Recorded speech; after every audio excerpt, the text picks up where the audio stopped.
ഈ ചാനൽ ഇതുവരെ സബ്സ്ക്രൈബ് ചെയ്തില്ലെങ്കിൽ ദയവായി സബ്സ്ക്രൈബ് ചെയ്യുക. ബെല്ലൈക്കൺ ക്ലിക്ക് ചെയ്യാൻ മറക്കരുത്. നിങ്ങൾക്ക് അറിയുവാൻ താല്പര്യമുള്ളതോ നിഗൂഢമോ ആയി തോന്നുന്ന വിഷയങ്ങൾ കമന്റ് ബോക്സിൽ രേഖപ്പെടുത്തുക. നിങ്ങളുടെ വിഷയം പഠിച്ച ശേഷം ഉടൻ തന്നെ വീഡിയോ ചെയ്യുന്നതായിരിക്കും.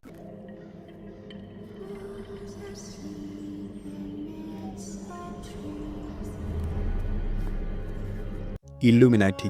അവർ അവരുടെ മുദ്ര സകലയിടത്തും സധൈര്യം പരസ്യമായി പതിച്ചിട്ടുണ്ട്. കൗതുകകരമായ ചില കാര്യങ്ങൾ നോക്കാം. ഇക്കാലത്ത് ഇന്റർനെറ്റ് എന്നത് ലോകത്തിന് പൂർണ്ണമായും ആശ്രയിക്കേണ്ട ഒന്നായി മാറിയിരിക്കുന്നു. അതിൽ തന്നെ വളരെ പ്രധാനപ്പെട്ട ഒരു ബ്രൗസറായ ക്രോം ബ്രൗസർ അതിൻ്റെ ലോഗോയിൽ 3 ആറുകളെ പ്രതിനിധാനം ചെയ്യുന്നു. പിന്നെ ബാർകോഡിലെ 3 ആറുകൾ. ഇംഗ്ലീഷ് അക്ഷരമാലയിലെ ആദ്യാക്ഷരമായ എ ഒരു പിരമിഡിനെ സൂചിപ്പിക്കുന്നു.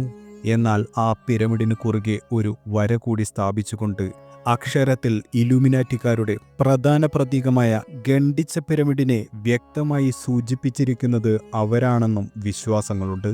3-6 അതവരുടെ ഇഷ്ടസംഖ്യയാണ്. നമ്മുടെ ഉപഭോഗത്തിനായി ലഭ്യമാക്കിയ സകല ഉത്പന്നങ്ങളിലും ബാർകോഡായി അച്ചടിച്ചിരിക്കുന്ന സംഖ്യകളിൽ ആദ്യത്തേതും മധ്യത്തിലേതും അവസാനത്തേതും 2 മെലിഞ്ഞ വരകളാണ്. അവ 3 ആറുകളെ സൂചിപ്പിക്കുന്നു അത്രേ.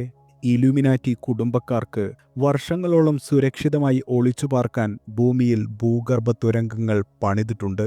പടുകൂറ്റൻ പഞ്ചനക്ഷത്ര ബങ്കറുകൾ ലോകം മുഴുക്കെ പണിതിരിക്കുന്നത് പൊതുജനങ്ങൾ അറിയാതെയാണ്. ഇത് അറിഞ്ഞവരെയും പറഞ്ഞവരെയും ഗൂഢാലോചനവാദക്കാർ എന്ന് വിളിച്ച് കളിയാക്കുന്നു. ലോകത്തിലെ രാഷ്ട്രീയ നേതാക്കളെ സകലരെയും സ്വാധീനിക്കാൻ ഭീഷണിയുടെയും പ്രലോഭനങ്ങളുടെയും വലിയ വലകൾ എങ്ങും വീശിവിരിച്ചിട്ടുണ്ട്. സ്യൂഡോ സയൻസ് ലോകം ഭരിക്കുന്ന കാലഘട്ടത്തിൽ ജീവിച്ചു പോരുന്നവരാണ് നമ്മളെല്ലാവരും. അതിന് ചില സൃഷ്ടാക്കളുണ്ട്. ഇന്ന് അവരുടെ പിന്മുറക്കാരായ പുതിയ പരിപാലകരും. കുത്തിവെപ്പുകളിൽ കലർപ്പില്ല എന്നുള്ളതിനുള്ള തെളിവ് ചോദിച്ചാൽ സർക്കാരുകൾ പറഞ്ഞു എന്നല്ലാതെ മറ്റൊരു ഉത്തരവും നമുക്കില്ല. പക്ഷേ അതിലൂടെ വിജയിക്കുന്നത് കോടിക്കണക്കിന് കുട്ടികളെ കൊന്നൊടുക്കാനുള്ള ഇലുമിനാറ്റികളുടെ മാരകമായ ഡീപോപ്പുലേഷൻ പദ്ധതിയാണെന്നും വ്യാപകമായി സിദ്ധാന്തങ്ങൾ പ്രചരിക്കുന്നുണ്ട്. സത്യം തീർത്തും അപ്രതീക്ഷിതവും നാടകീയവുമാണ്, അത്യന്തം ആശ്ചര്യകരവും. അത് നിങ്ങളുടെ ജീവിതത്തെ ആകപ്പാടെ അടിമുറി മാറ്റിമറിക്കാൻ പോന്നതും. റോത്സ്ചൈൽഡ്. ഇലുമിനാറ്റി രഹസ്യ കുടുംബത്തിലെ ഒരു പ്രധാനി. ആരംഭത്തിൽ 13 പേരടങ്ങുന്ന ഈ കുടുംബത്തിൽ ഇന്ന് രക്തബന്ധമുള്ള 6000-ഓളം പേരുണ്ട്. ലോകത്തെ മൊത്തം ഒരു ഭരണത്തിന് കീഴാക്കുക എന്നുള്ളതാണ് ഇവരുടെ ലക്ഷ്യം. ഇവരുമായി സഹകരിക്കാത്ത ഒരേ ഒരു രാജ്യം ഉത്തര കൊറിയ മാത്രമാണത്രേ. തുടക്കകാലത്ത് യുദ്ധക്കെടുതിയിൽ വലഞ്ഞിരുന്ന പല രാജ്യങ്ങളെ സഹായിച്ചും പല പ്രഭുകുടുംബങ്ങളുടെ വിശ്വസ്തനായി പ്രവർത്തിച്ചും റോത്സ്ചൈൽഡ് പ്രീതി നേടി. നിരവധി ശാസ്ത്രജ്ഞന്മാർ, രാഷ്ട്രീയക്കാർ, പ്രമുഖ ബിസിനസ്സുകാർ, പ്രമുഖ സെലിബ്രിറ്റികൾ ഇവരെല്ലാം ഇലുമിനാറ്റികളുടെ ആജ്ഞാനുവർത്തികളാണെന്ന് പലപ്പോഴായി ഊഹങ്ങൾ പ്രചരിച്ചു. ലോകത്തെ പല തീവ്രവാദ സംഘടനകളെയും രാഷ്ട്രീയ പാർട്ടികളെയും ജീവകാരുണ്യ പ്രവർത്തനങ്ങളെയും അളന്ന് പരിപോഷിപ്പിക്കുന്നത് ഇവരാണത്രേ. അമേരിക്കൻ പ്രസിഡന്റിനെ തിരഞ്ഞെടുക്കുന്നതും അമേരിക്കൻ പ്രസിഡന്റിനെ മുൻനിർത്തി രാജ്യം ഭരിക്കുന്നതുപോലും ഇലുമിനാറ്റിയുടെ അധീനതയിലാണെന്നും പറയപ്പെടുന്നു. ഇനി ഇവരുമായി സഹകരിക്കാത്ത ഭരണകർത്താക്കളെ ഒരു തെളിവ് പോലുമില്ലാതെ ഇല്ലാതാക്കാനും ഇവർക്ക് സാധിക്കും. അങ്ങനെ അവർ കൊന്നു എന്ന് പറയപ്പെടുന്ന ചില വ്യക്തികൾ ആരൊക്കെയെന്ന് നോക്കാം. അമേരിക്കയുടെ 35ാം പ്രസിഡന്റായ ജോൺ എഫ് കെന്നഡി ഈ ഇലുമിനാറ്റി കുടുംബത്തിലെ രക്തബന്ധമുള്ള അംഗമായിരുന്നു. അദ്ദേഹത്തിന്റെ ഭരണകാലത്ത് അദ്ദേഹത്തിന് ഒരു നാൾ മാനസാന്തരമുണ്ടായി.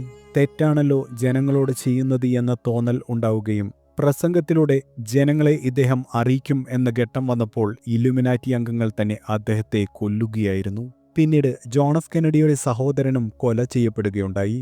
മാർട്ടിൻ ലൂതർ കിങ്ങിന്റെയും എബ്രഹാം ലിങ്കന്റെയും മൈക്കിൾ ജാക്സന്റെയും ബോബ് മാർലിയുടെയും തുടങ്ങി പല പ്രമുഖ വ്യക്തികളുടെയും ദുരൂഹമരണങ്ങൾക്ക് പിന്നിൽ ഈ ലോകം അടക്കിവാഴുന്ന ഇലുമിനാറ്റിയുടെ കറുത്ത കൈകളാണെന്നാണ് പരക്കെയുള്ള വാദം. കാരണം ഇവർക്കെല്ലാം ലോകജനതയെ തന്നെ സ്വാധീനിക്കാനുള്ള ശക്തിയും പിന്തുണയുമുണ്ടായിരുന്നതായി നമുക്ക് അവരുടെ ചരിത്രം പരിശോധിച്ചാൽ മനസ്സിലാകും. ഇവിടെയാണ് ഇലുമിനാറ്റി അവരുടെ അജണ്ട നടപ്പിലാക്കുന്നത്. അവരുടെ അജണ്ടയനുസരിച്ച് ലോക സ്വാധീനശക്തി ഒരിക്കലും മറ്റൊരു വ്യക്തി കേന്ദ്രീകൃതം ആവരുത് എന്നാണ്. അതുകൊണ്ട് പരിധിയിൽ കൂടുതൽ ലോകജനതയെ ഒന്നിപ്പിക്കാൻ ശക്തിയുള്ളവർ എന്നും അവരുടെ ഉന്മൂലന പട്ടികയിൽ പ്രധാനപ്പെട്ട വ്യക്തികളായി മാറിയിരിക്കുമെന്നതാണ് സിദ്ധാന്തം. റോത്സ്ചൈൽഡ് ഫാമിലിയെപ്പറ്റി അറിയാത്തവർ ചുരുക്കമായിരിക്കും. ജൂത പാരമ്പര്യം നിലനിർത്തിപ്പോരുന്ന ലോകത്തിലെ അതിസമ്പന്നമായ കുടുംബമാണിത്. ഇലുമിനാറ്റിസവും ഫ്രീമേസണും റോത്ത്ഷൈൽഡ് കുടുംബവും ചേർത്ത് വായിച്ചാൽ ലോകത്തെ സാമൂഹിക സാമ്പത്തിക കാര്യങ്ങൾ നിയന്ത്രിക്കുന്നതിൽ ഇവരുടെ പങ്ക് വ്യക്തമാകും.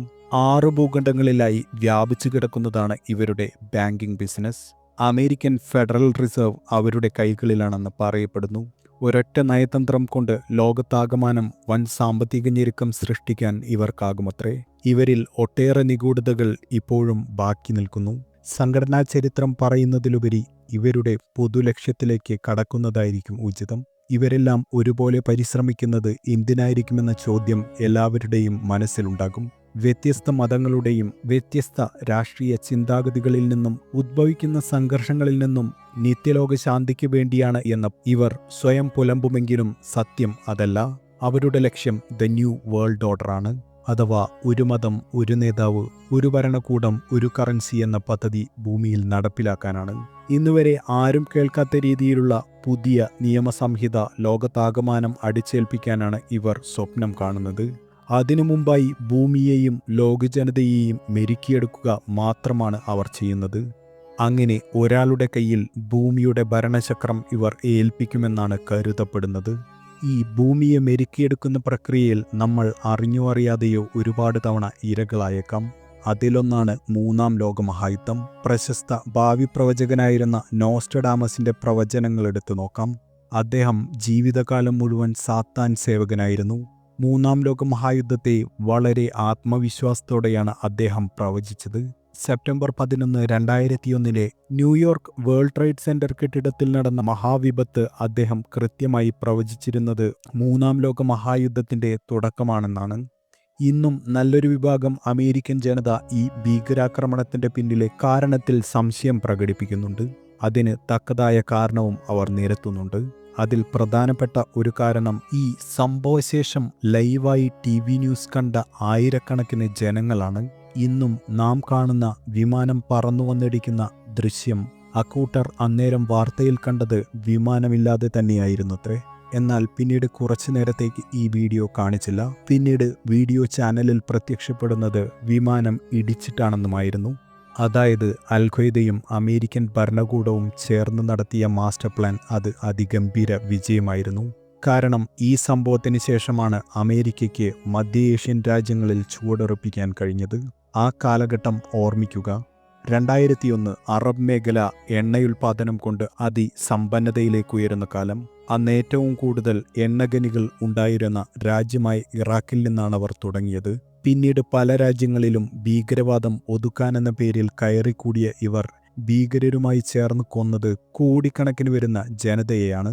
താൻ മരിക്കുന്നത് എന്തിനാണെന്ന് പോലും അറിയാൻ കഴിയാതെ പിടഞ്ഞു വീണ കുഞ്ഞു ജീവനുകൾ. അറബ് മേഖലയിൽ നാശം വിതയ്ക്കാൻ ഇവരെ പ്രേരിപ്പിക്കുന്ന ഘടകങ്ങൾ 2 ആകാം. 1 കുതിച്ചുയരുന്ന വളർച്ചാ നിരക്ക്. 2 ഈ മേഖലയിൽ ഭൂരിപക്ഷം വരുന്ന മുസ്ലിം ജനസംഖ്യ പലിശ നിഷിദ്ധമായി കരുതുന്നതിനാൽ. ന്യൂ വേൾഡ് ഓർഡർ നടപ്പിലാക്കുന്നതിന് മുമ്പ് ഇവരുടെ പ്രധാന ലക്ഷ്യങ്ങളിലൊന്ന് ലോക ജനസംഖ്യ ഇപ്പോഴുള്ളതിൻ്റെ വളരെ കുറച്ച് ശതമാനമാക്കുക എന്നതാണ്. 800 കോടി വരുന്ന ലോക ജനസംഖ്യ 80 കോടിയാക്കി ചുരുക്കാൻ സാധ്യമാക്കുന്ന ലോകമഹായുദ്ധത്തിൻ്റെ പ്രസക്തി ഇപ്പോൾ പിടികിട്ടിയില്ലേ? പണ്ട് വിദ്യാലയത്തിൽ പഠിച്ചതും വാർത്തകളിൽ വായിച്ചതുമായ, ഒരിക്കലും സ്വയം ചോദ്യം ചെയ്യാത്ത, ഇപ്പോഴും നിങ്ങൾ വിശ്വസിച്ചു പോരുന്നതുമായ ഒരു കാര്യത്തെ നിങ്ങൾ ഒരിക്കലെങ്കിലും ഒന്ന് തുറന്ന് പരിശോധിക്കുക. എങ്കിൽ നിങ്ങൾക്ക് നിങ്ങളിൽ ഒളിഞ്ഞുകിടക്കുന്ന സകല മിഥ്യാധാരണകളെയും ഇല്ലാതാക്കാൻ സാധിക്കും.